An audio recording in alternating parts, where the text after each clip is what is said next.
if ever there were a time for a little escapism, if ever there were a time to slip away, if ever there were a time for a dose of reality, if ever there were a time to seek meaning and purpose and order amidst the chaos, now's good.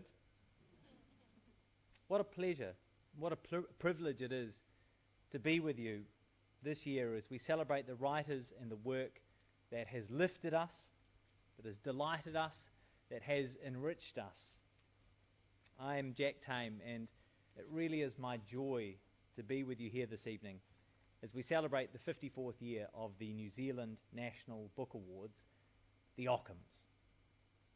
I know there are many of you who can't be here in person tonight, who are watching via the live stream this evening. We feel your presence. It's great to have you here. Just a little heads up, if there are any dodgy looking links that come up in the live stream, please do not click on them. The only reason your bank balance should be changing this evening is if you choose to support, nay, invest in the work of one of our finalists. For those of you who are here in person, please, whakaweto I o koutou wire, turn off your phone, at least chuck it on Do Not Disturb, and we will rip into things. Our first awards of the evening are the Crystal Arts Trust Best First Book Awards, which recognise a work of quality from an author for whom the entry is their first published book. And we are delighted to welcome cultural philanthropists, the Crystal Arts Trust, as sponsors of the awards this year, and invite trustee Rosetta Allen to the stage to help us present them.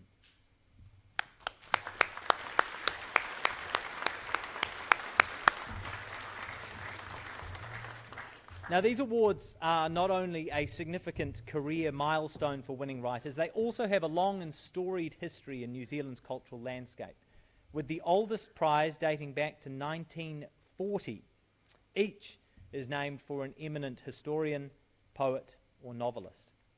And once again this year, it was an impressive year for first books at the Ockham New Zealand Book Awards. Debut writers featured in every one of the 4 long lists for tonight's main categories and in all but one of the shortlists. Each best first book winner tonight will receive a prize of $2,500 and a 12-month membership of the New Zealand Society of Authors. Writers, when we announce your name, please come up to the stage with your publisher to receive your award and make a short speech. And ladies and gentlemen, will you join me in congratulating the 2022 winner of the E.H. McCormick Prize for a Best First Book of General Non-Fiction is Dave Lowe for The Alarmist.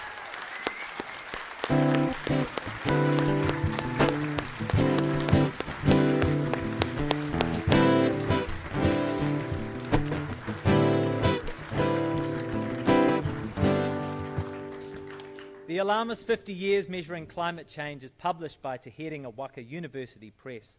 The judges described this as accessible, thought-provoking and courageous, and an important contribution to New Zealand's literary canon. I was speaking to Dave before the awards this evening. He said, "I can't even believe I'm here. I'm not an author." Well, the judges disagree, Dave. Congratulations.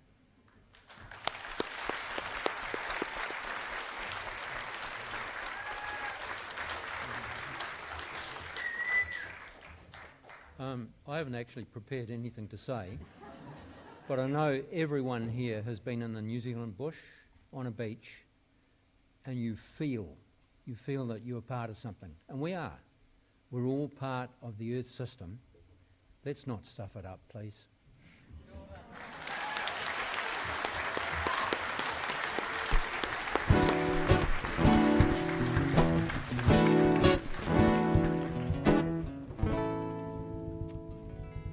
Congratulations, Dave. Next, we will announce the 2022 Jessie Mackay Prize for a Best First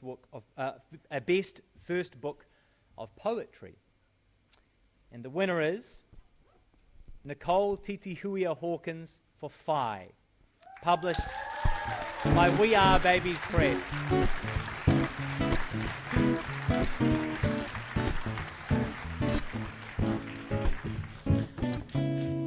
Nicole is unable to attend this evening, but the award is being received by Stacey Teague and Ash David Jane of We Are Babies Press.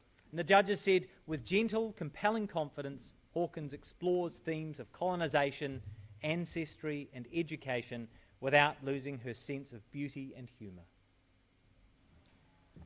Tēnā koutou. Stacey and I are here tonight as part of We Are Babies Press.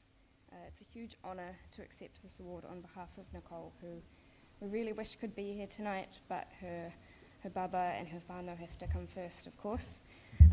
Nicole has asked us to share some words on her behalf, so Stacey's going to read that. Tēnā tātou katoa. I'd like to thank the Kai Whakawā for this award. I'd like to acknowledge all of the other nominated writers. It is very humbling to sit amongst this community full of icons, legends, peers, and role models. A huge thank you to the We Are Babies publishing team for their hard work, support, and collaboration. To all the aunties, the unofficial editors, and first readers of Whai, thank you for your guidance. Thank you to my friends, whānau, students, and my beloved for their ongoing love and support, and for encouraging me to write our stories. I dedicate this award to my 8-week-old daughter, Mihirangi Titihuia, and Indigenous babas everywhere.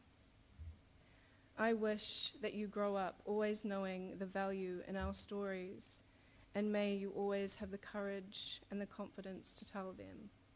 Thank you. Tuhi, Mauri ora.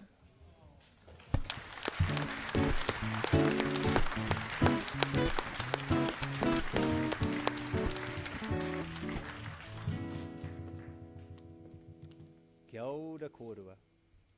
We hope that Nicole is able to watch from home, with Mihirangi maybe.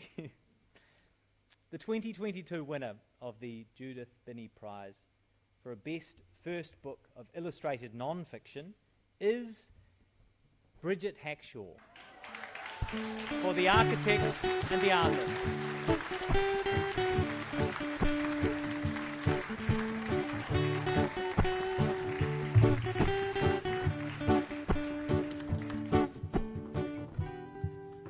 The Architect and the Artist's Hackshaw McCann Divil is published by Massey University Press, and the judges praised the powerfully evocative photographs and informative range of essays that make up this intimate tribute.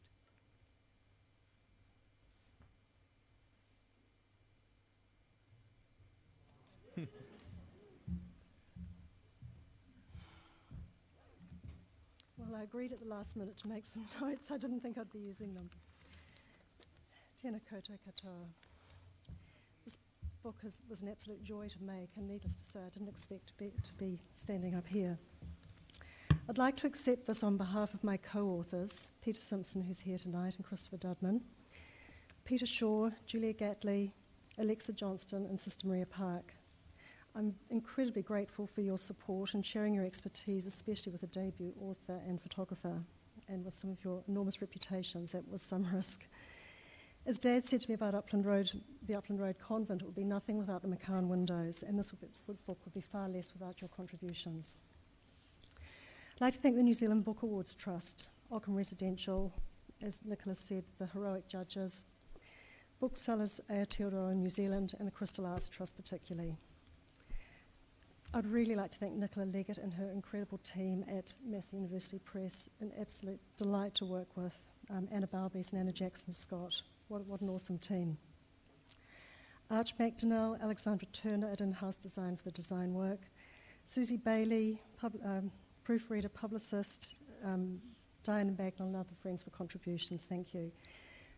This book is about a collaboration, and it was made in a very collaborative way with lots and lots of people enabling it to happen.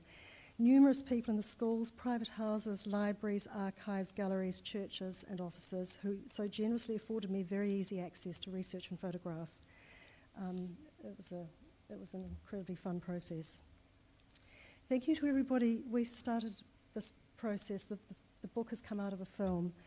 Thank you to everyone who we filmed on this subject, including Paul Dibble, who shared their recollections with us. Also to the people who funded our film to post-production stage, in particular the late Adrian Burr, who enabled us to film enough for him to decide that this book needed to be made. Thank you to all my friends and family who encouraged and supported me all the way, in particular Mike, Francis and Tom, who are here tonight, or Francis isn't, Mark and Carissa, my brother and sister-in-law, and Freddie, my mother. Ngā mihi nui, mai oho.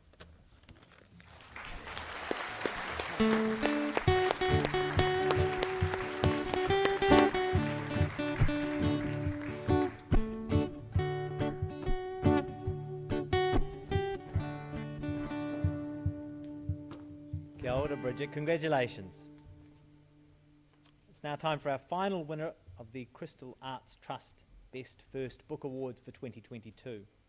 And this is the 2022 Hubert Church Prize for a Best First Book of Fiction. And the winner is Rebecca K. Riley for Greta and Valdine.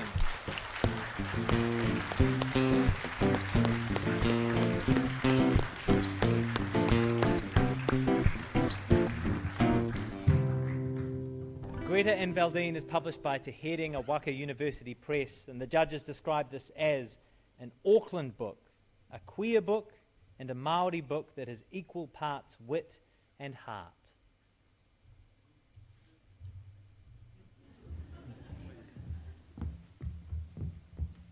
I'm tall. I didn't prepare anything either, even though I was the only debut writer in my category. But I brought a blank piece of paper and a pen in my bag.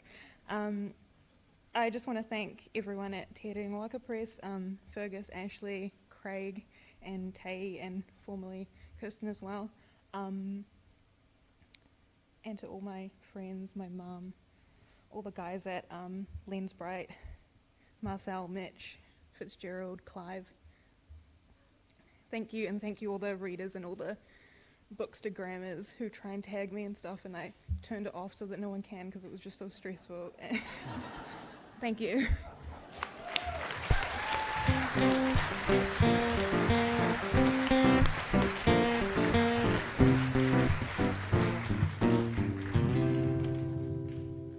Congratulations, Rebecca. Congratulations to all the winners of the Crystal Arts Trust Best First Book Awards, and, of course, to the Crystal Arts Trust. I know you're all anxious to hear from the writers who are represented here this evening. And so we will move on to the first of our other category awards. The way this is going to work is that we will welcome our finalists up on stage. I'll introduce them. You can welcome them up. They'll come up and present from their shortlisted books. Following that, the convener or representative judge for each category will announce the winners, and I'll read the citations. So, writers, I know we practiced this beforehand. You come up, you take your seat, you do the reading, we all sit down again, and then we announce the winner. They're writers, they're not listeners, you know, this is the... The General Non-Fiction Award is given every year to a book that offers rich, considered, and groundbreaking insights into the history, lives, culture, and society of Aotearoa. This year's winner will receive a prize of $10,000. So please welcome the 2022 finalists to the stage. Representing Patricia Grace, Pōhiri Rika Heke.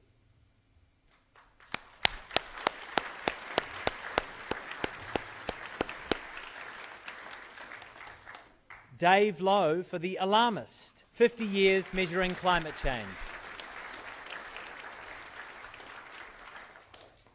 Charlotte Grimshaw for The Mirror Book, published by Penguin Random House.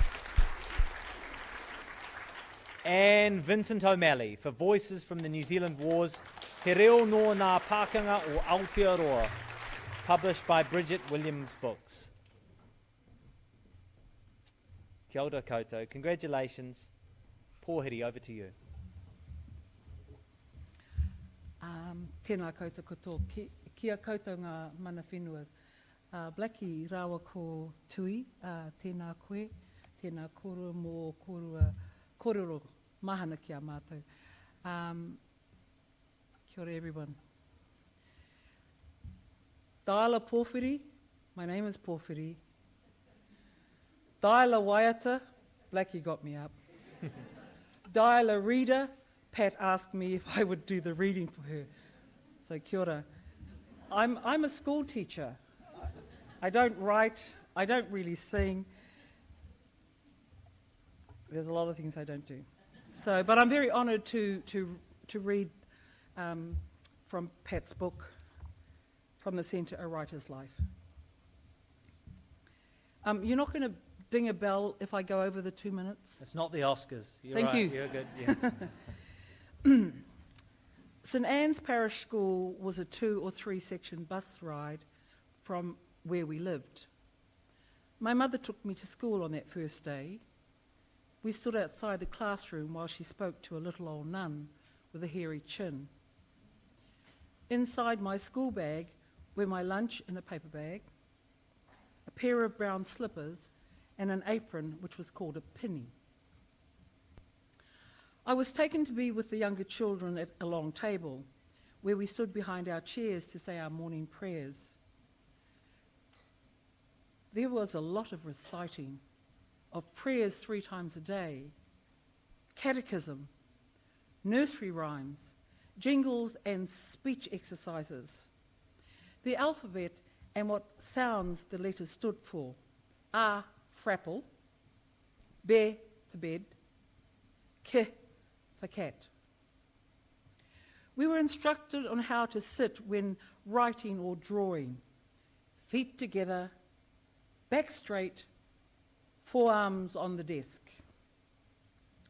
Though I understood what I was to do, how I was to sit, I was always puzzled by the forearms. I don't know when the little old nun found out that I could read quite well, but I was to learn that this did not please her. I was called up to Sister's desk, which was something which happened to naughty children who needed telling off or even a smack. At home, I was probably quite talkative. At school, I was shy and silent and always tried hard to be good. Now I found I was in trouble for being able to read. I was tall for my age, and Sister was drilling me about how old I was. This person of authority with a cane sitting across her desk was telling me I wasn't 5. I was 6, perhaps 7, and had been to school before. I didn't know what this was all about. Questioning went on for some time, but I was too afraid to answer, and I didn't know what to say. Then, where did you learn to read? I didn't know the answer to that either. What I realised was that I was at fault for being able to read, and remember thinking that I should stop being able to do so. My mother was sent for. Maybe I was given a note to take home. I don't know what conversation went on between my mother and Sister Basil, but all was well after that. Though what I have been saying about my Catholic primary school may have been disparaging, and though as a young child I couldn't bear the humiliation some children suffered at the hands of 1 or 2 of the sisters because they had unpressed uniforms, holes in their socks, dog-eared exercise books, no pencils and rubbers, unlearned tables or spelling. On the whole, I love school and learning. It was where I wanted to be.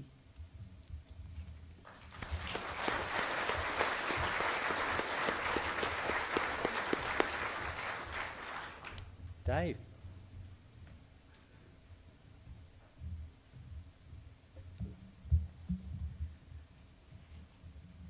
I forgot to say, Fergus, thanks for taking a punt on a climate scientist. And as Jack said, I have no idea what I'm doing here. This is amazing. Among all the literary great ones here, it's a privilege and a pleasure. So this is a short excerpt, far less than 2 minutes. And it's my feeling as a teenager for the atmosphere. As a young surfer, and ever since, I've tuned into the atmosphere. Watching its changing moods is a rewarding and spiritual experience. Every day it puts on a different show. High wispy cirrus clouds of ice crystals change into dense iron grey storm clouds with wind and rain. Then after the rain has passed, rhythms of dancing light and an intoxicating smell hang in the air. Bright sunshine bakes vapours from the earth into the atmosphere. In the surf zone, light blends with waves and the smell of seaweed. All your senses work together as your mind and your being harmonise with the atmosphere. I grew up in rural Taranaki. Like many young people raised in the countryside, I developed an early connection with the ocean, rivers and land. It was intuitive because we were outside most of the time in the sun and the rain, swimming and playing and watching changes in the atmosphere above. I didn't know it then, but the same feelings are universal. Indigenous peoples all over the planet relate to what might be called an Earth Mother.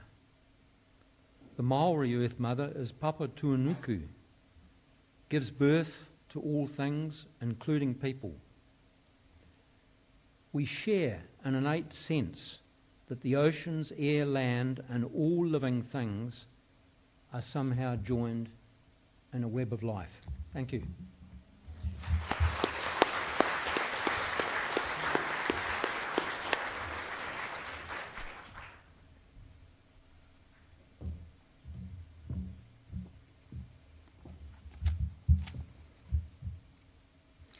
I've just had the pleasure of getting to know Dave for the first time, and I learned that he too blew up a phone booth when he was young.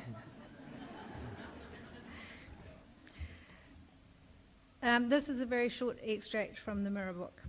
Every day I worked on Mazarine, and every fortnight I put aside the fiction, opened the Mirror book and told the story that was true. The true story had to be good, meaning well told. Scheherazade was still afraid of termination of the axe. Now the routine was set. I would walk through the city while running through the story, shaping it, reminding myself of details. The easier it was to talk, the further I got from Tauhanga Crescent, and the closer I came to it too. One day walking home, I took a detour through the marina, walking alongside the yachts with their masts clinking and jinking in the wind, the rain falling on the water. I remembered the trip out to Kowau Island, the way the horizon pulsed with black cloud, the flashes of sheet nut lightning, the plunge and heave of the green waves. I remember thinking I was going to drown. I felt myself sinking under the boiling waves, pulled by currents down into the calm deeps, the underwater silence. There was the sentence that had caused so much trouble: telling your story is existentially important. I saw now why it was existentially important. My reading about psychological syndromes and disorders, all the studies and articles and textbooks had led me on a path from the Trumps to Knausgaard to Janet Malcolm to Sylvia Plath, but none of that reading had achieved as much as relating the true story to another person had done. Telling the true story had changed my brain.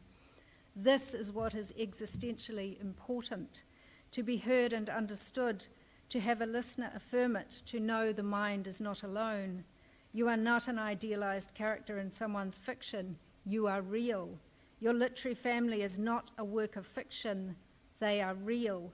What you have seen and heard and experienced is real. Your protests are valid. In every story about a dog, there is a beginning, a middle, and an end. The chant is a chant, not a beautiful song. The thread that will lead you out of the maze is the thread of narrative. But I can't talk to you, I'd said. Exactly. You had to learn it was possible in real time.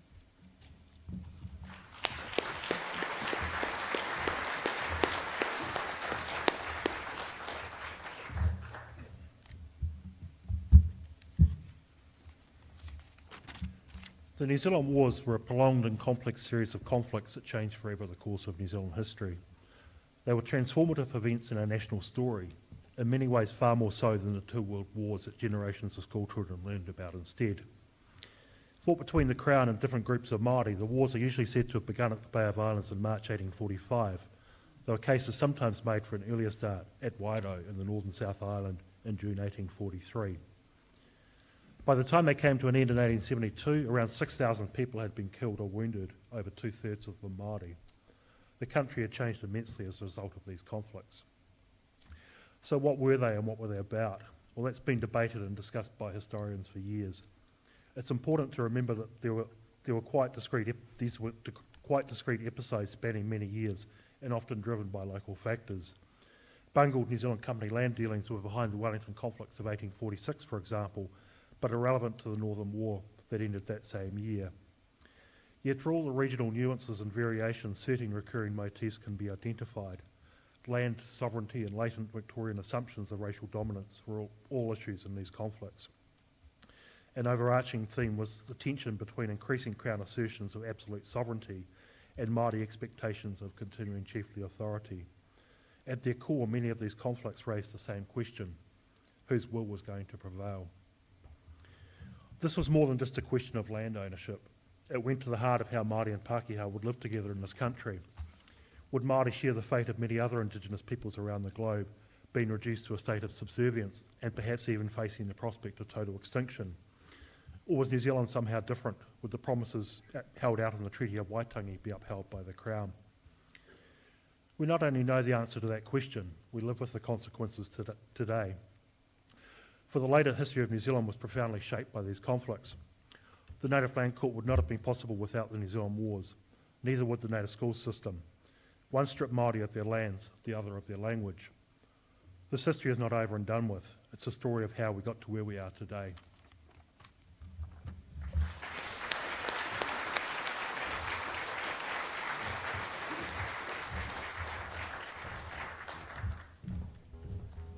Thank you very much and congratulations, Vincent O'Malley, Charlotte Grimshaw, Dave Lowe, Patricia Grace and Porphyry Rikaheke. To announce the winner, please welcome convener Nicholas Reid, and to present the award, Stephen Wainwright, the Chief Executive of Creative New Zealand.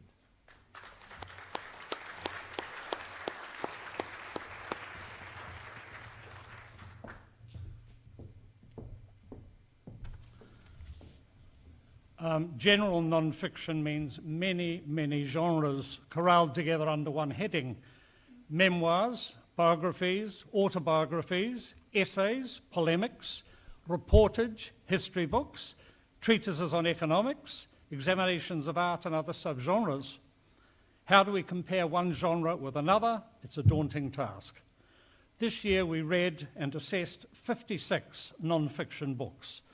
Of these, we judged very many to be good and readable books, worthy of competition, but in some cases aimed at a very specialised audience. All the time, we were looking for books of real literary merit that were accessible to a wide readership, that were well presented by their publishers, and that were of lasting value, not ephemeral and not merely topical. By these criteria, the 10 books on the long list were excellent, and the 4 books in the short list are outstanding. All 56 authors are to be thanked for submitting their work, as are the publishers, editors and designers of their work. As convener of the Non-Fiction Awards, I personally thank my 2 fellow judges. Leilani Tamu was very astute in pointing out what did and did not ring true in any book we judged, and Aaron Smale provided much expertise on Māori matters, as well as writing detailed critiques of books on Māori themes. Our discussions of books were intense and detailed, but harmonious, and all our decisions were unanimous.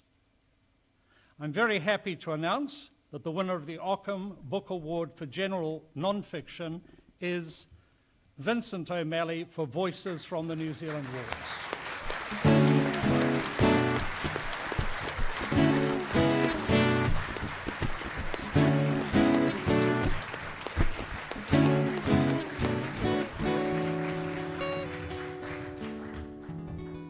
As Vincent receives his award, I will read to you the judge's citation.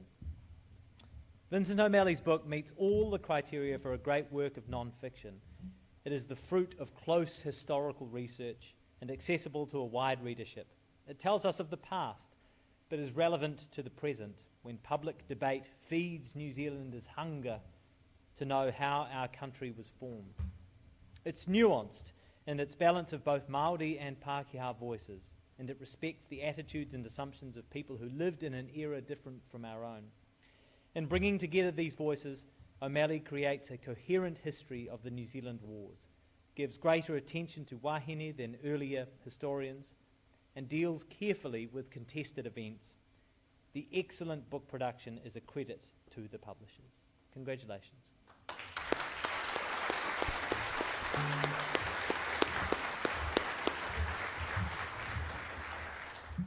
Tēnā koutou katoa, tuatahi mihi nui ki te marawhenua Tamaki Makaurau, I hui hui mai nei, tēnā koutou katoa. Another one who turned up without an acceptance speech, so I'll have to wing it. First of all, I'd like to thank all of those who helped to fund this project, because sometimes writing in New Zealand is a matter of scraping and begging for funding, and I received funding for the work from various sources, Friends of the Turnbull Library, the New Zealand History Teachers Association, Creative New Zealand, and the Ministry of Culture and Heritage Awards and History Trust, so I was immensely grateful for that support.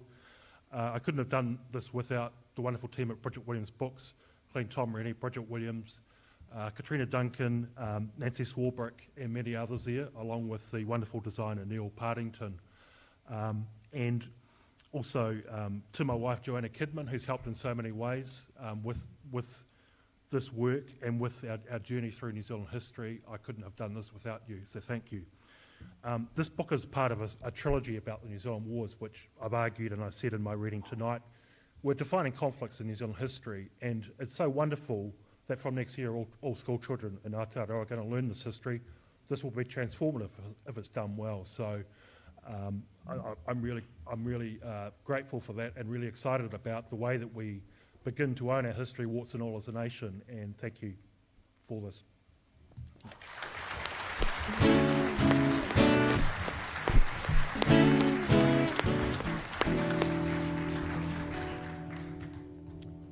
Congratulations, Vincent, and thank you to Nicholas Reid and Stephen Wainwright. We now come to the celebration of our poets. The Poetry Award has honoured many of New Zealand's finest writers over the last half-century, and the shortlist this year is no different, demonstrating once again the quality and the range of our poets. This year's winner will receive a prize of $10,000.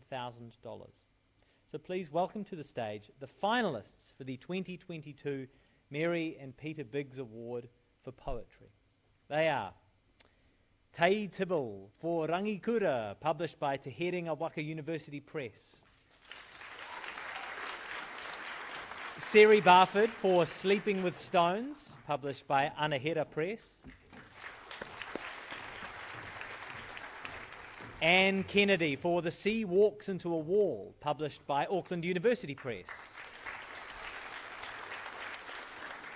And Joanna Preston for Tumble, published by Otago University Press.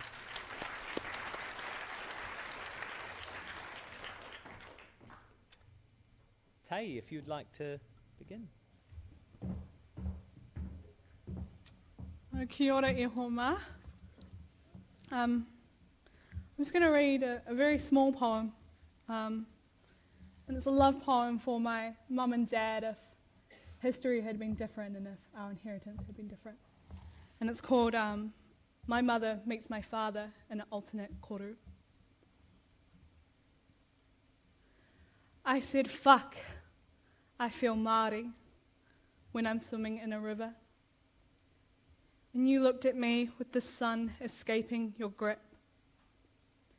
In the river, we look for pounamu or gold or heart-shaped stones. I am hopeful. And I tell you what I live for. That's hot looks and hot summers. And you teaching me how to cook an egg on a rock. Pick a big flat stone.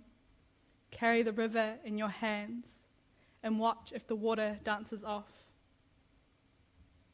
I don't like eggs, but I like you, I say, come on. I'm trying to get a good look at your face. Laugh for me, babe, stick up the sun again. Because when I look at you waiting, the twist in your waist is surprisingly delicate, and I can see the inheritance in you. The ropes, your grandmother's jawbones, your hair so identical to your mother's, she must have wrapped you in it. Then I think it would be good for my children to have a father like you, cooking an egg on the rocks, watching the salt rise and reverse back up to heaven. Look, you say, there are good things everywhere. You only have to train your eyes to look up.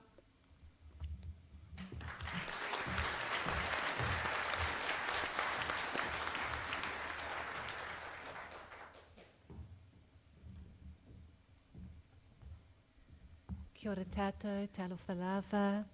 I'm going to read two short poems. The first one is called Piula Blue. Piula is a freshwater pool in Samoa, just out of Apia. There's one word in here, siva, which means to dance, and lomi lomi is like romi romi. It's a kind of massage. Piula Blue. I want to return to Piula, swim through the lava tunnel where we first met, make garlands from laughter, siva with the sun.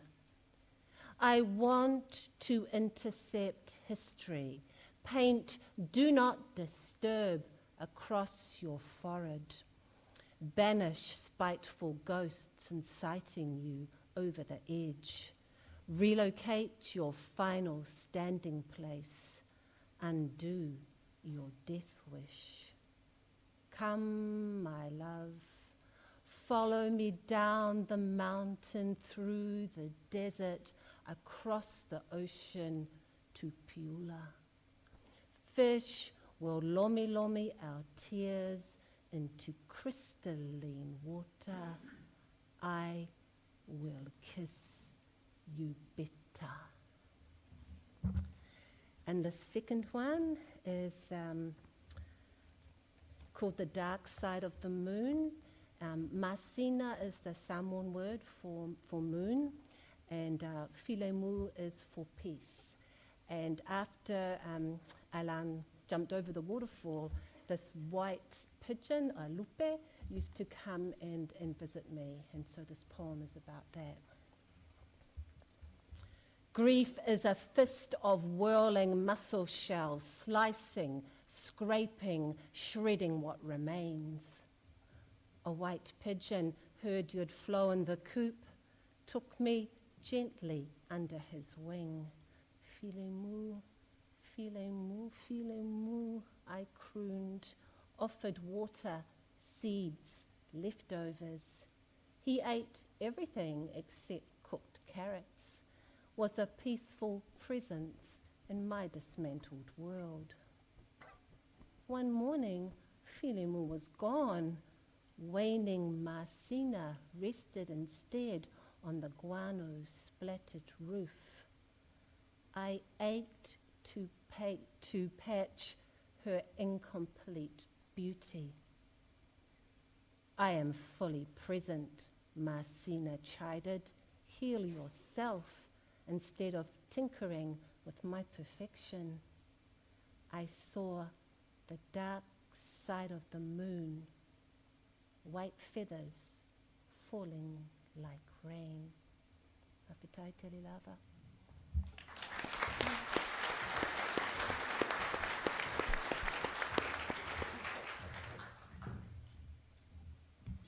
Greetings to the Minister of the Arts. Thank you, Ockham's, judges, Auckland Writers Festival, AUP, fellow poets. And thank you, everybody. It's great to be out. An hour. The person of the hour remembers a model of an atom. The person of the hour learned Japanese at school. The person of the hour used to grow peppers. The person of the hour sees that it is 8 o'clock. The person of the hour just earned minimum wage, less tax. The person of the hour notices leaves turning at odd angles. The person of the hour's hands are veined with carbon. The person of the hour read an article about bees. The person of the hour sees that it is 9 o'clock. The person of the hour just earned minimum wage, less tax. The person of the hour thinks about herd immunity. The person of the hour knows hospital corners. The person of the hour has a yellow jacket. The person of the hour sees that it is 10 o'clock. The person of the hour just earned minimum wage, less tax. The person of the hour likes wool and weaving. The person of the hour cleans the staff bathrooms. The person of the hour has a mother who doesn't remember them. The person of the hour sees it is 11 o'clock. The person of the hour just earned minimum wage, less tax. The person of the hour bear hugs their son at bedtime. The person of the hour's iron sheets is a blank page. The person of the hour has blistered heels. The person of the hour sees it is noon. The person of the hour just earned minimum wage, less tax. The person of the hour thinks the new motorway is a disaster. The person of the hour plays cat and mouse with the sun. The person of the hour makes dresses at Christmas. The person of the hour sees it is 1 o'clock. The person of the hour has just earned minimum wage, less tax. The person of the hour is not entirely happy with the local school. The person of the hour has a few last plastic bags. The person of the hour put their back out, falling. The person of the hour sees it is 2 o'clock. The person of the hour just earned minimum wage, less tax. The person of the hour diagnoses smells on the bus. The person of the hour makes 100 sandwiches. The person of the hour is a third of the way through their degree. The person of the hour sees it is 3 o'clock. The person of the hour just earned minimum wage, less tax. The person of the hour loves the smell of a child's head. The person of the hour puts the alarm clock on the other side of the room. The person of the hour mops up other people's vomit. The person of the hour sees it is 4 o'clock. The person of the hour just earned minimum wage, less tax. The person of the hour reads novels about love and no love. The person of the hour likes the feel of the road while driving. The person of the hour is acquainted with the bleats of a child's asthma. The person of the hour sees it is 5 o'clock. The person of the hour just earned minimum wage, less tax. The person of the hour likes the comedy festival. The person of the hour worked New Year's Day. The person of the hour voted for a ticket in the council elections. The person of the hour sees it is 6 o'clock. The person of the hour just earned minimum wage, less tax.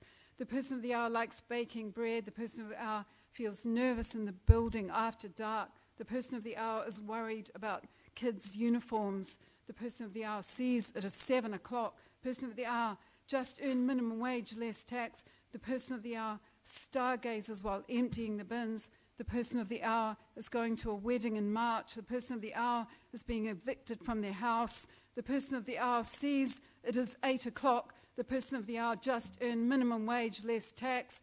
The person of the hour hopes their kid is in bed. The person of the hour remembers a hit song from 2006. The person of the hour drives to their other job. The person of the hour unlocks for the night shift. The person of the hour just earned minimum wage, less tax. Thank you.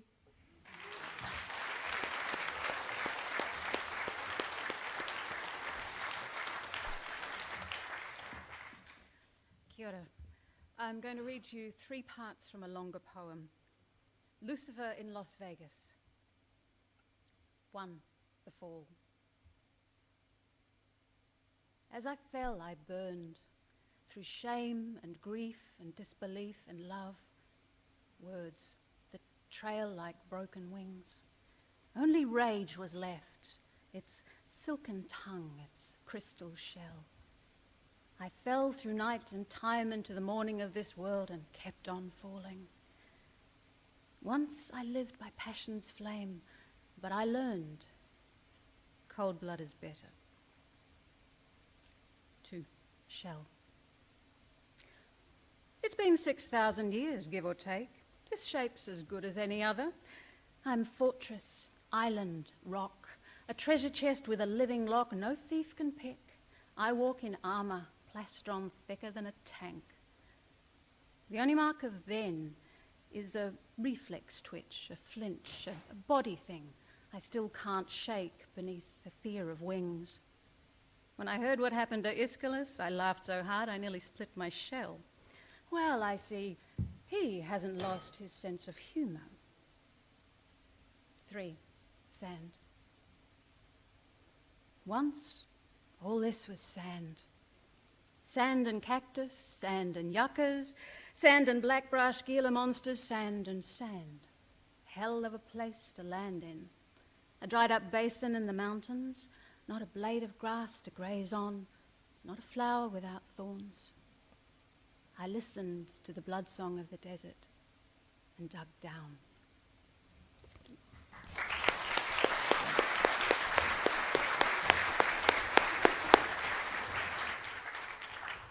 Congratulations and thank you, Tay, Siri, Anne and Joanna.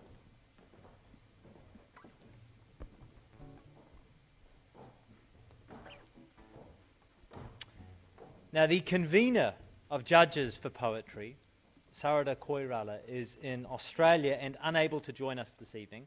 So please welcome to the stage another on the judging panel, Aparana Taylor, to announce the award. And he's accompanied by sponsors Mary and Peter Biggs, who will present the award.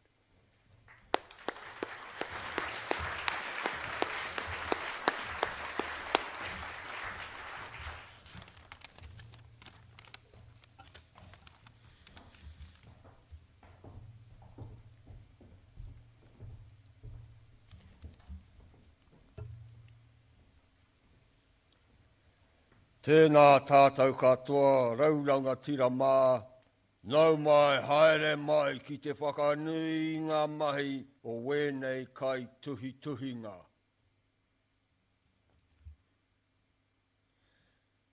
And still the wheels and cogs turn in the machine to pump the springs of poetry, so the fountain of many voices bursts forth from the heart, mind and wairua of our poets in such turbulent times.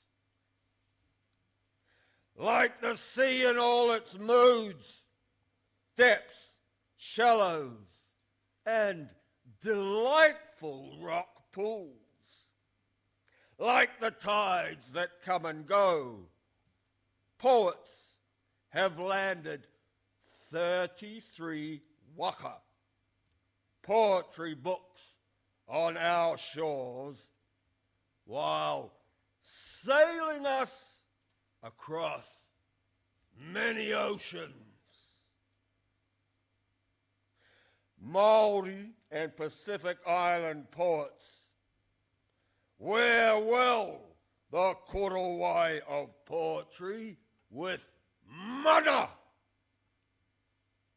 as do all these fine poets who call and weave a cloak of many worlds.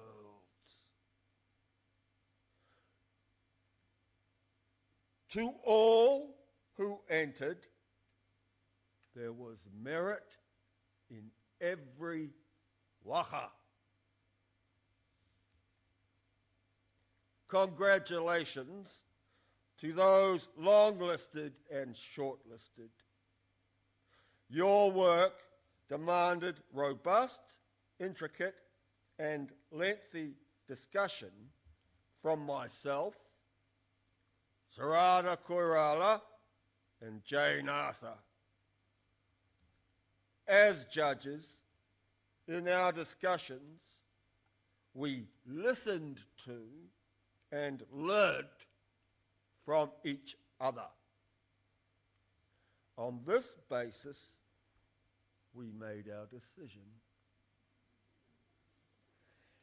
The winner of the Mary and Peter Biggs Award for Poetry is Joanna Preston for Tumble.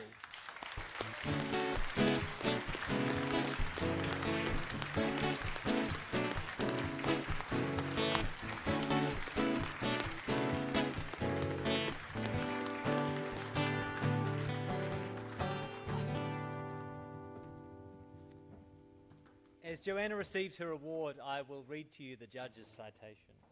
The judges wrote, "Tumble is a celebration of poetry and the long tradition that has led to this moment. Through her layering of art, reimagining of historic moments, and firm nods to poets past, Joanna Preston reminds us of Louise Gluck with her precise, evocative narratives, chiselled out of stone to reveal what was always there. Preston writes with pristine imagery and adept command of vocabulary, while crafting her poetry to deeply satisfying musicality, rhythm, and cadence. Simply written, yet dramatic and powerfully eloquent, each poem in this book is a banger. Tumble is an exhilarating read that hurls us across time and space, giving us the sense that all of it, from Lucifer's fall to Christchurch's earthquake, is part of the same powerful play. Congratulations.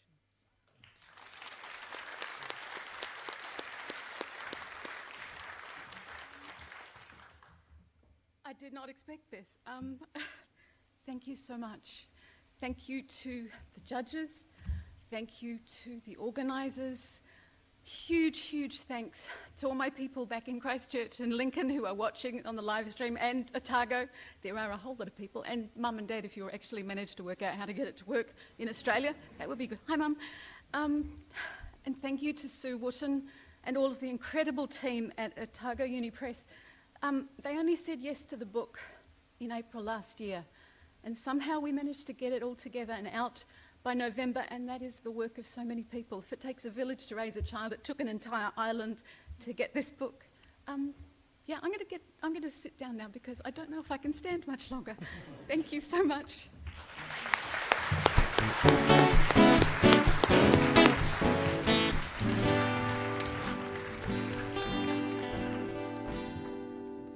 Congratulations, Joanna, and thank you, Aparana, Mary, and Peter. Otago Uni Press said yes to the book. Don't forget, you can say yes to the books as well. If you perhaps hear some work this evening that you haven't yet engaged with, don't forget we will have a store outside so you can support all of the finalists here this evening. Some of our nation's most beautiful and diverse books have been represented in our Booksellers Aotearoa New Zealand Award for illustrated non-fiction, where impressive writing and research appeared with excellent photography, illustrations, and other visual contributions.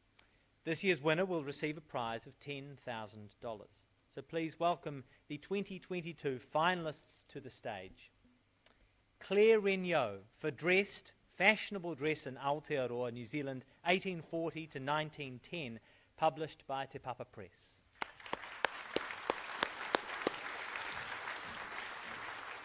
Kiani Matatasipu for Nuku, Stories of 100 Indigenous Women, published by Kiani & Co.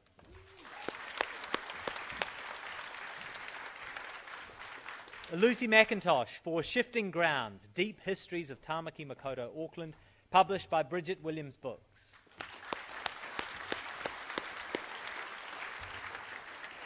And Bridget Hackshaw for The Architect and the Artists, Hackshaw, McCann, Dibble, published by Massey University Press.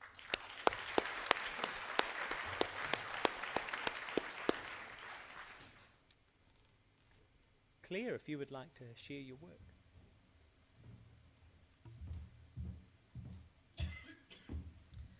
Kia ora.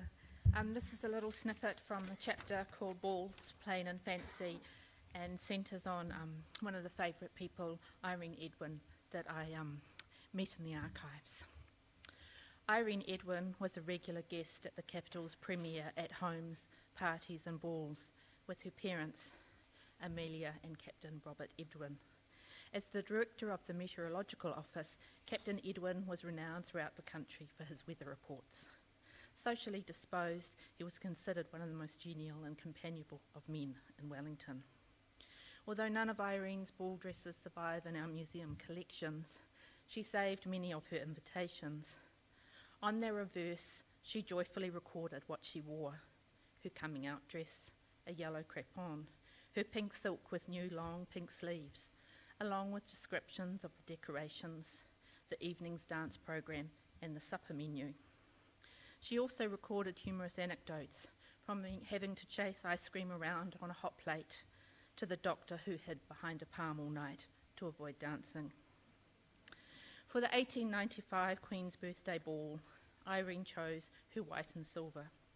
Much to the 20-year-old's annoyance, she discovered that her choice of gown caused people to think she was coming out, for which she was solemnly congratulated by two gentlemen, one of whom was convinced she was only 17. The birthday ball was an enormous affair, and the crush of people presented a number of dangers. Irene wrote on the back of one of her invites, "Lord Glasgow shook hands with me and said, as usual, he was very pleased to meet me, and trod on my dress the moment after.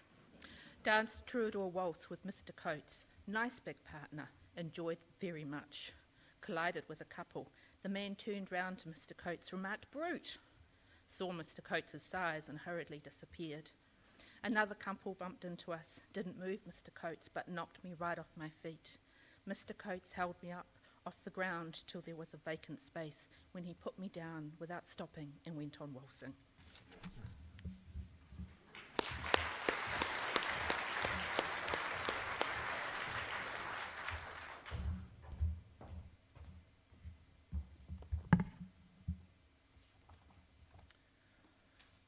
Just before I start, you'll see that it says published by Kearney & Co. This book is self-published, so please go and buy a copy before you leave today. Kia ora. I've got two extracts I'm going to read to you, and the first one is a karakia. And it's a karakia about the sacred breath of wahine and where wahine were birthed here in the world. So, tēnei te hā ka ahu mai I kura waka, te hā ka mai a I te ira wahine, te hā ka karanga I ngā uri whakaheke, te hā e ora tonu nei au ka ora, koia ko te hā, koia ko te hau whakahau manu, ko te hau whakaora, ko te hau tāmata, ko te hau e tonu nei au ka ora. Ka tā te manawa I tēnei hautapu, koia ko te hā o hene ahuone e puha mai nei. Ueha, tau mai te Māori, haumie, hui e, tai ki e. Indigenous wahine dream to see our future generations thrive, to be confident in their reo, to be equipped with their mātauranga, to be proud of their identities, to be healthy, happy and well. For this to happen, we need a thriving ecosystem supported by Indigenous values and practices. The key to our ambition is connection, being connected to our whānau, to our history, to our knowledge systems, to our taiao, to one another. This will see us prosper. Nuku is proudly about who we are and not who we've been told to be. Māhine, mōhine, kia hine. I want to read you the final extract from Nuku 100, the final wahine in the Puka Puka, Karen Matata, who also happens to be my mum. Growing up, it wasn't good to be Māori. Society told us it was the worst thing that you could be. The racism, the things people said, it was horrible. But we just saw ourselves as whānau, as kids from our marae. Coming out of school, you had 3 career choices as a woman: nurse, secretary, or teacher. I hated the sight of blood, and I couldn't type. We came from a whānau of educators, and so I became a kindergarten teacher. Our marae is central to who I am. My dad and uncles would be at marae hui the first Sunday of every month. I would go and listen and learn. Our kaumātua and kuia would stay in their executive roles until they couldn't read or see anymore, and then someone else would have to take over. So at some stage, I became the marae secretary. The role changed over time as society changed. I started to take on mahi representing our hapu with council, sat on tangata tiriti rōpū, roles my parents would never have been given the option to hold in their time. I think about how times have changed. I am now learning from my daughter things like decolonisation, indigeneity, and white privilege. We never had words for those growing up. I want wahine take to know how strong and resilient they are. that being old doesn't earn you respect. You have to treat people well and do the work to deserve it. I want our women to follow their gut instincts and to stay connected to their tupuna. The generation coming up after us is strategic. They're politically aware. They're strong in their identity, and I sure hope they know that they are enough. Kia ora.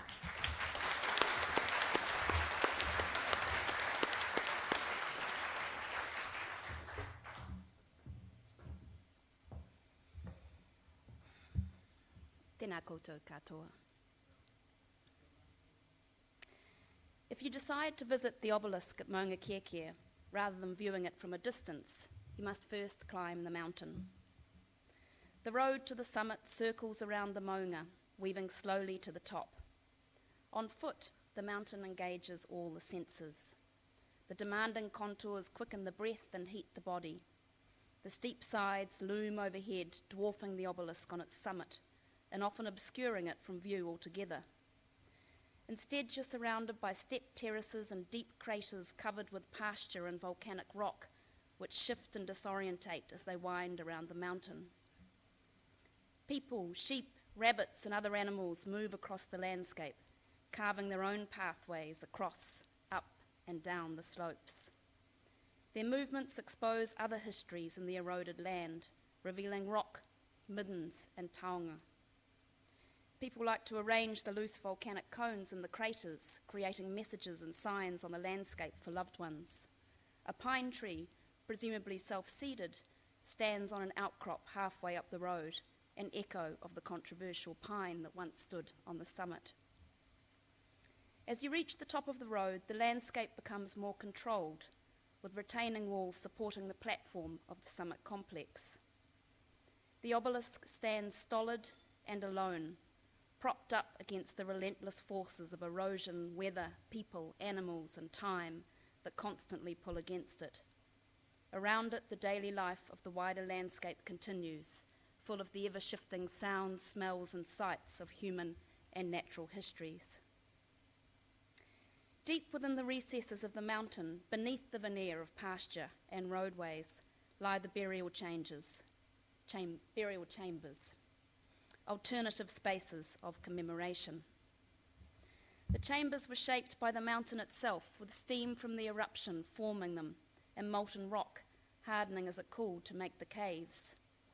Their contents, rich with human experience, have become part of the land. They're not a preconceived idea imposed upon a material substance, but a slow, evolving permeation of rock, soil, air, and human histories. These threads of individual stories and remnants of earlier lives cannot be told in the grand narrative of a polished obelisk. Kia ora.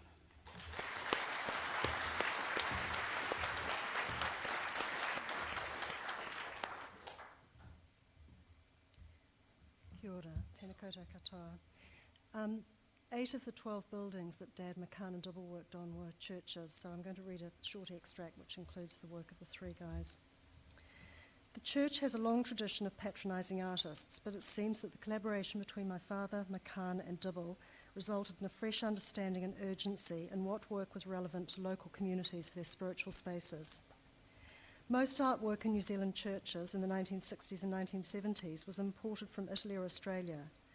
The collaboration of these three men marked a break from this approach. Church art had typically reflected a European aesthetic. Painted plaster statues of Jesus, Mary, Joseph and the saints were often realist, sentimental and colourful renditions.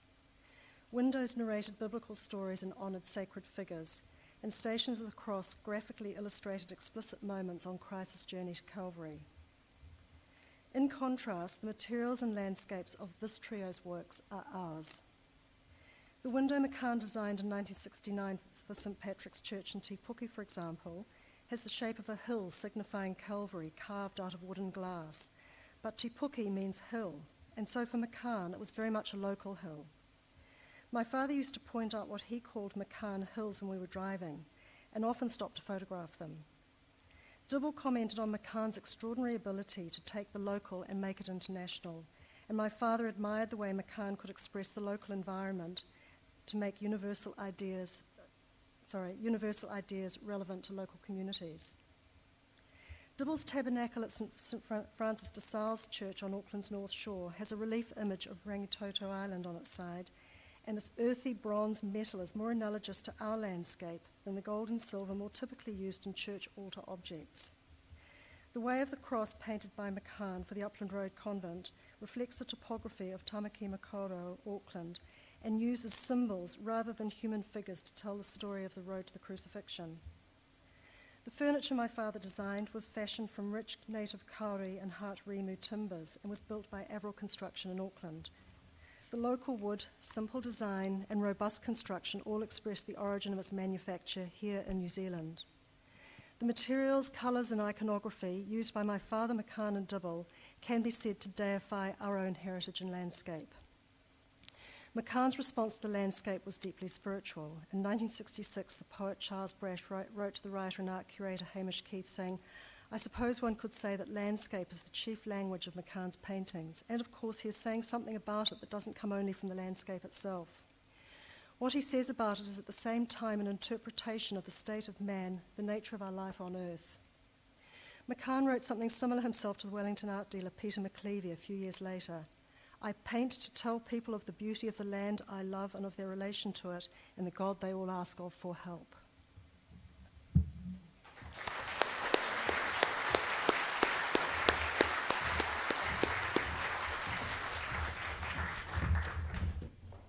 Congratulations and thank you, Claire Regnot, Kiani Matatasipu, Lucy McIntosh, and Bridget Hackshaw. Please welcome now the convener of judges, Chanel Clark, to the stage to announce the winner. And she's joined by Jenna Todd, who is the chair of Booksellers Aotearoa New Zealand, to present the award.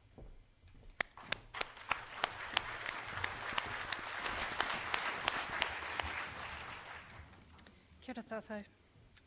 The numerous lockdowns and shipping delays that characterised another extraordinary year meant that as judges we were reading the 33 books submitted to the illustrated non-fiction category right up to the 11th hour. But what a treat they were, as the days dragged into weeks and the weeks into months. The titles traversed a diverse range of subjects, from the peaks of Mount Everest to the tussock-covered hills of New Zealand's high country. They showcased the breadth and depth of our artistic talent and revealed some not so well-known histories. They also included an array of cooking and gardening titles that allowed us to find comfort in these simple pleasures in such unsettling times. Our shortlist is remarkable this year in that 3 out of the 4 titles are first books. I want to thank my fellow judges, Jane Connor and Patrick Reynolds, for the vigorous debate we shared and their careful diligence in coming to our final decisions. Together we applaud the efforts of all the authors and the publishing teams behind them. However, there can only be one winner, so we are delighted to announce that the Booksellers Aotearoa New Zealand Award for Illustrated Non-Fiction 2021 goes to Claire Renaud for Dressed.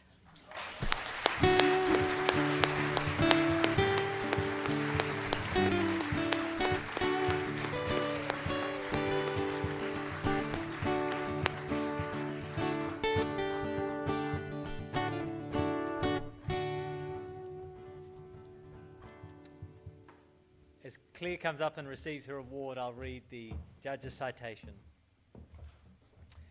Even those who believe themselves to be without interest in either clothing or history will be seduced by dress. Readers will find themselves transported to other worlds, populated by people, indigenous and immigrant, both heart-achingly familiar and surprisingly exotic. Beautifully illustrated and deeply researched, it's the complete package. Dressed is a valuable addition to our nation's story and a great example of the possibilities of historical inquiry and non-fiction publishing. Congratulations.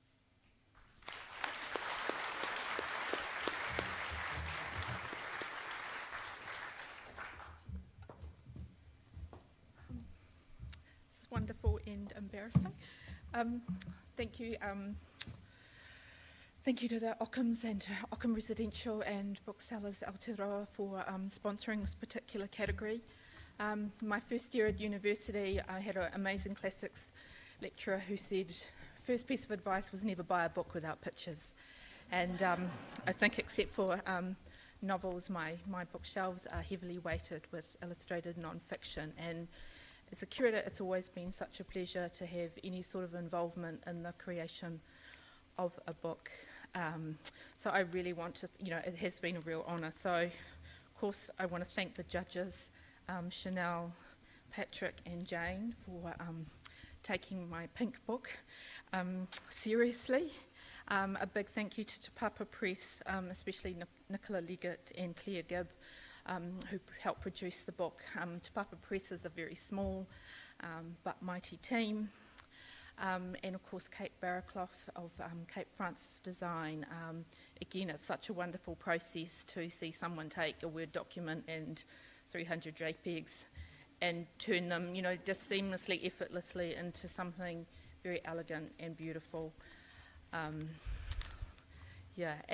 again, because we're illustrated, we created a lot of the images for Dressed ourselves, and I worked with an amazing team.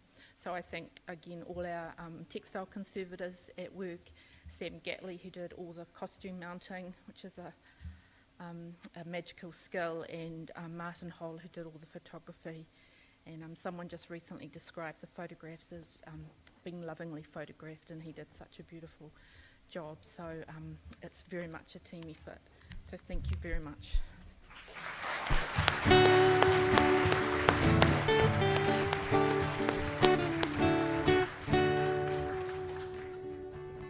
Congratulations, Claire, and thank you, Chanel and Jenna.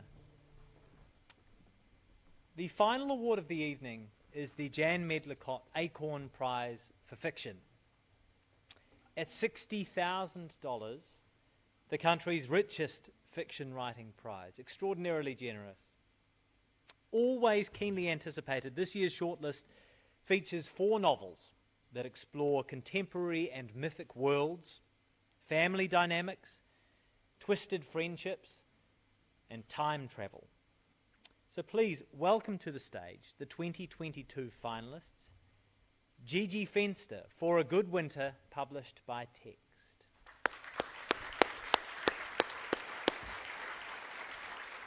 Brian Walper for Entanglement, published by Māori Press.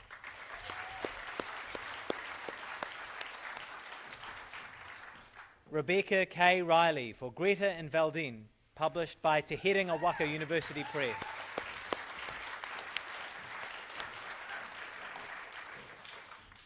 And Whiti Hiriaka for Kurangai Tuku, published by Huia.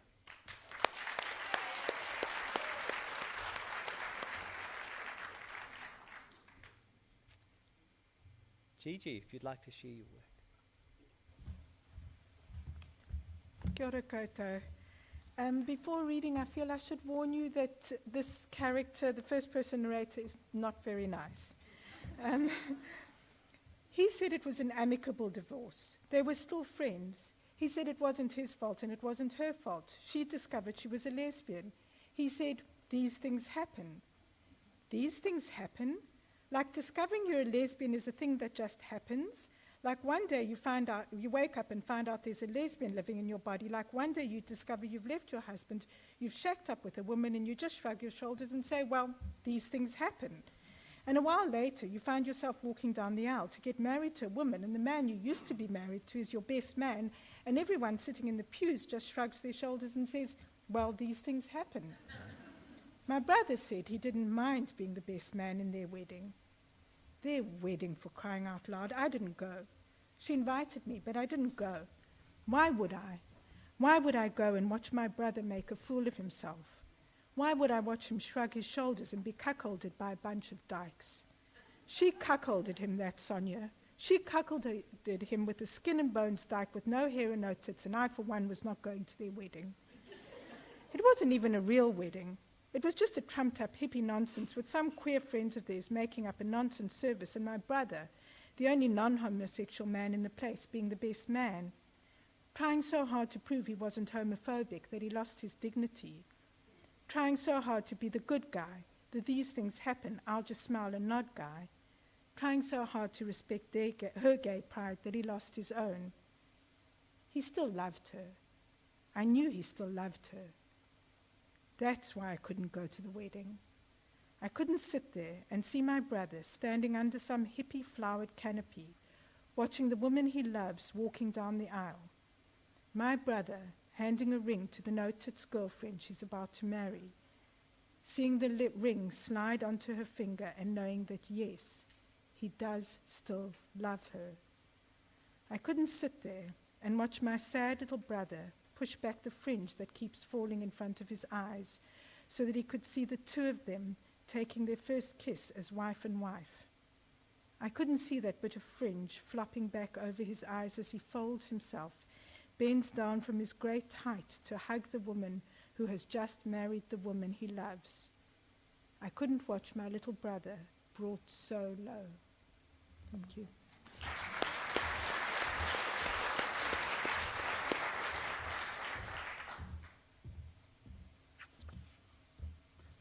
Kia ora koutou. About a third of this book is someone responding to a series of writing prompts. This is one of them. Reinvigorate the following cliche: walks on water. He walks on water. He crosses the surface of the water, a sense of undulation beneath his shoes, the tapping of the toe causing at first slight splashes across the top of the shoes, then further ripples and undulations, so that with each step he is moving with greater motion, his balance more difficult to maintain until he is forced to run across the surface of the water.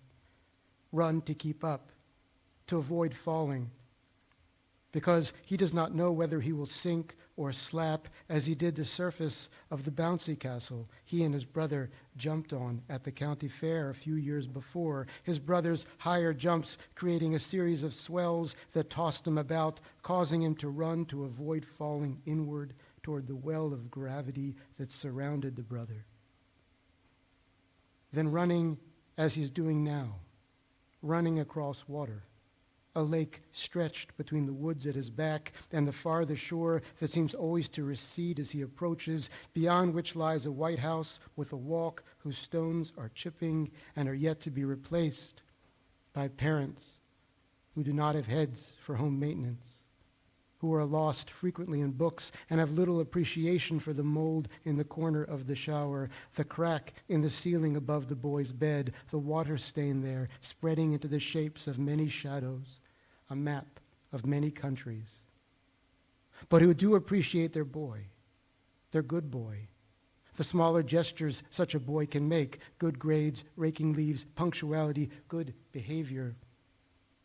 Remember nearly often enough to offer praise to the boy who goes to school each morning with a breath he holds all day, holds walking up the long hill to the bus stop, holds sitting on the bench in sun or rain, holds sitting on the bus's hard plastic seat, holds walking from class to class so carefully for fear his very breath will tip him off balance, for fear of the roiling water, the depths that await. Walking to, what would we do without you? You are beyond reproach, our golden boy, unfailing, you walk on water.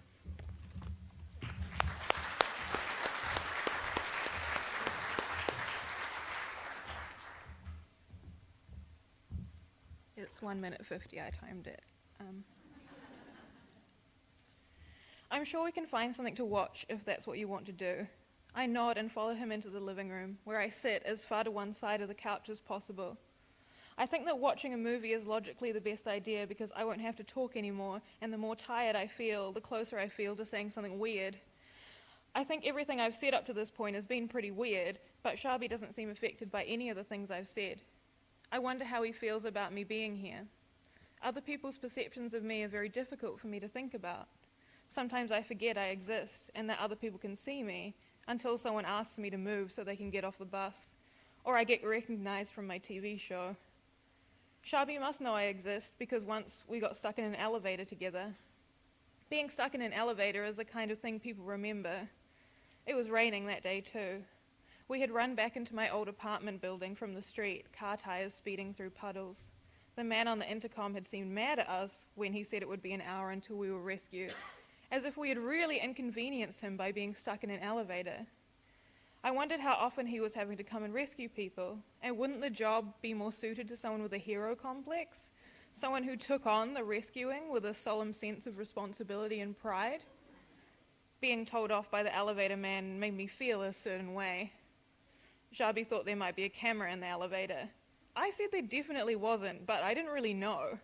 I didn't think anyone would be reviewing the tapes unless there was a crime committed in the building. And anyway, I didn't mind adding some interest to the investigation. I wonder if Sharby remembers that, or just that we were stuck in the elevator in general.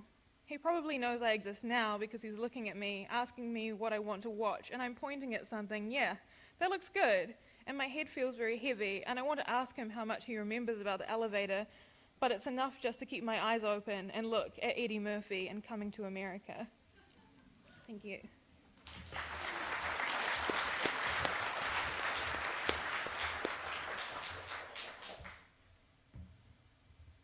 I'm rethinking my choices about such a long skirt.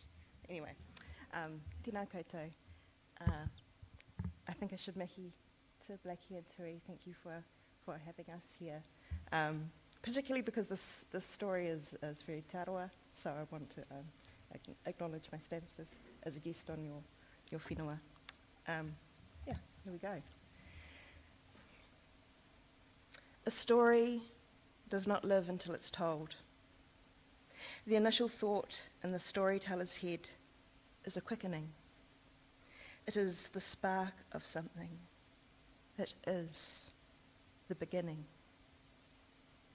This story does not dwell within me, but in the space between us. I cannot hold this story too tightly to myself. To live, it must have room to grow. Remember the story of how the gods separated the Sky Father, Ranganui, from his wife, Papatuanuku, the Earth Mother. Rangi and Papa held each other in such a tight embrace that their children could not thrive. It is only when Tane Mahuta forced them apart that life could flourish. Is it not the same for a story? It lives in the telling. I live in the telling. But that is telling. I am a creature of words. I am a creature of imagination. I live on the edges of dreams and the margins of thought. I live in the whisper of the page. It is selfish then, this story. I want to be heard. I want to exist again, at least in your mind. I need to tell you this story so that you'll let me in. And I can breathe again. Events slide in and out of view. The endless repetitions collide with one another and create a pattern that is reflected upon itself. I have trouble keeping all I've experienced in an order that you'll expect and understand. Beginning, middle, end, middle, beginning, te kore, te pō, te whao, te pō, te kore. So this is where we start. It is at once a beginning, a middle, and an end. Kia ora.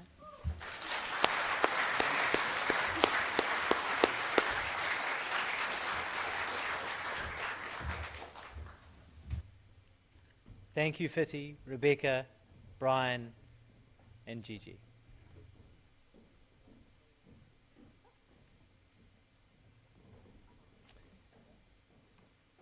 Ladies and gentlemen, will you please now welcome to the stage the convener of the Fiction Judge Prizes, Rob Kidd, and the generous donor of the country's richest literary prize, Jann Medlicott.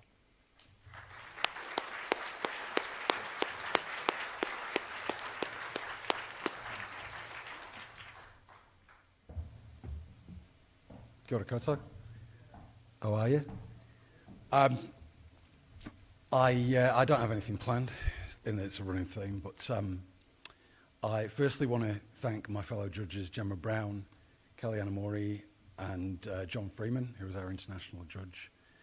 I can't say anything more about the authors. They've spoken far more eloquently than I could. So I'm from Lancashire, so I'll use the Lancashire vernacular. The 4 finalists for the award were proper good. But the winner of the 2022 Jann Medlicott Acorn Prize for Fiction was dead good. The winner is Whiti Hiriaka for Kurangatuki.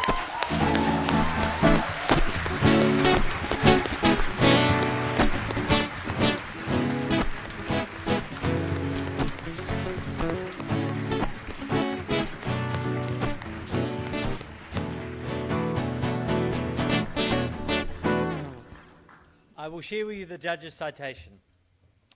The judges wrote, Kurangaituku is an extraordinary novel, unashamedly literary, utterly innovative, and yet still irrevocably rooted in all that is te ao Māori. It's an epic poem of a novel, resonant of Māori oral traditions. It gives a voice, form, and a name to the bird woman from the myth Hatupatu and the bird woman. The ogress Kurangaituku tells us not only her side of the story, but everything she knows about te ao Māori. It's not often that longing and mourning, desire and revenge can be seen so clearly, so movingly in a single book.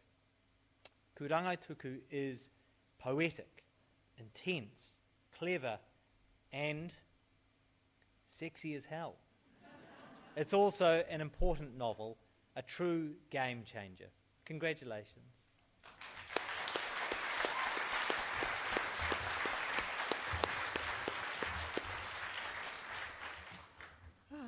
I really hope that's online because I wasn't listening to any of that.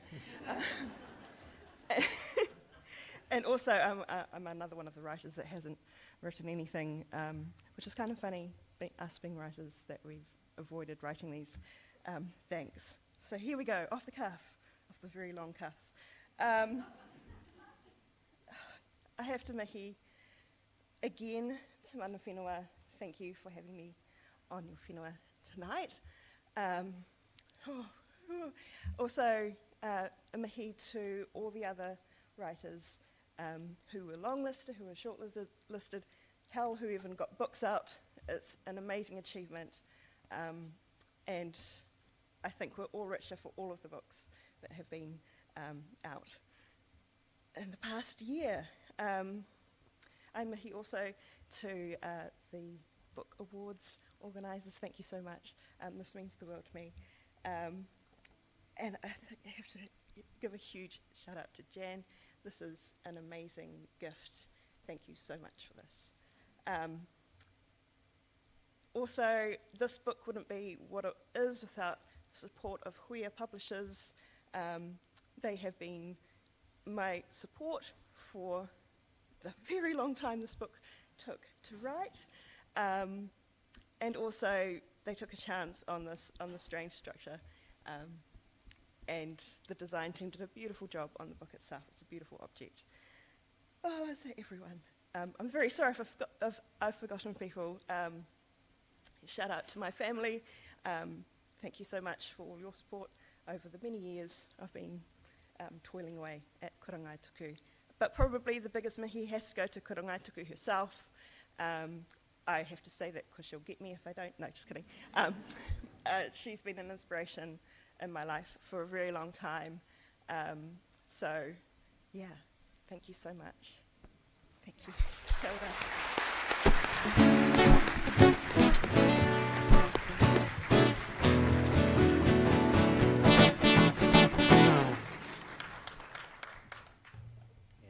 A massive congratulations to the 2022 winner of the Jann Medlicott Acorn Prize for Fiction, Whiti Hiriaka. And thank you, Rob and Jann. Finally, ladies and gentlemen, please welcome Peter Malcaron of Ockham Residential, the award's naming sponsor for the last 7 years, to the stage just to say a few words before we wrap up for the evening.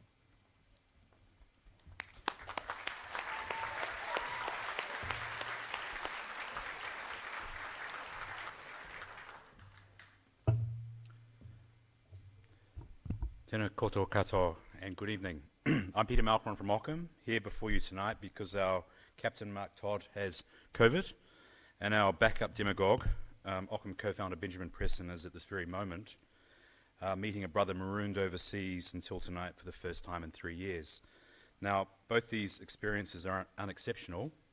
Everyone here tonight has their own variations of the story to tell. This is the third edition of the COVID-befuddled Book Awards. You'll remember the first, the virtual Ockham, starring Stacey Morrison, I think the Ockham's equal best MC, a glowing backlit Jacinda, Becky Manawatu and her whānau, Shane Carter, Helen Rickaby, and live stream Chaos. It took place towards the end of the first lockdown, that strange time that already seems a decade ago, where we hoarded loo paper, installed teddies in our front windows, went for walks, went for more walks, and finally found time to read books. We didn't know it then, but this would be the apogee of the team of 5 million. For a fleeting few weeks, we marvelled at the freshness of the air, the loaves we baked, the birds we could now hear. We rediscovered neighbours, found our communities, often for the first time. We're in a very different place now, too busy, too stressed, too angry and over it all, to find time to think or imagine a better, more thoughtful Aotearoa. It would be glib to suggest our writers have all the answers, but now more than ever we need their questions. Challenging assumptions about how we live and quietly assembling 50 years of evidence. Heartfelt thanks here to young Dave Lowe. Exposing middle management, false prophets, skewering the vain, the grasping, and preposterous. Being critical, being self-critical sometimes, but not being boring. And in the meantime, allowing us to dream and wonder, to have fun or to cry, as we live in another world through their words. It is an immense privilege for Ockham to be associated with these purveyors of magic. To the 8 winners tonight, the 16 short listees, the 40 long listees, the 160 entrants, thank you. Thank you also to the librarians, the booksellers, and teachers. I've met a number of teachers tonight. I think teachers are amazing, fantastic. It's an honour too to be part of the wider Book Awards whānau, Creative New Zealand, the Crystal Arts Trust, Booksellers Aotearoa New Zealand, the Academy of New Zealand Literature, Mary and Peter Biggs, the Acorn Foundation, and the legend Jann Medlicott. Also mention, of course, to the New Zealand Book Awards Trust themselves, to my beloved old editor Nicola Leggett, to Belinda Bookcook, she doesn't like that nickname, but I hope she doesn't mind, and someone who hasn't been mentioned tonight actually, Penny Harthill, who's an extraordinary publicist, and it does an incredible job year after year. This is our 7th year as part of the crew. It is a partnership, we could say, with the hubris only property developers can muster. We hope lasts 70 years more. We're here for the duration, for as long as we're welcome.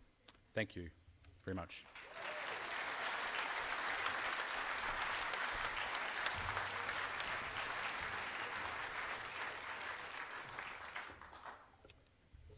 Well, congratulations to our winning writers and books, and thank you for the imagination, accomplishment and commitment to excellence demonstrated by all of our finalists and their publishers. It has been a pleasure to join you this evening, whether in person or via the live stream, celebrating the Ockham New Zealand Book Awards and the very best of contemporary writing in Aotearoa, New Zealand. Thank you so much for being part of this event and for supporting our vibrant literary culture.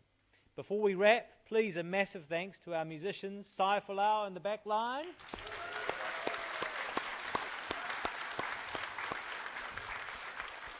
You don't need me to remind you of this, but all of the books that you have heard tonight are available for purchase in the bar area, where you're welcome to join us now for a celebratory drink. If you would prefer to avoid crowds, hey aha, that's no problem.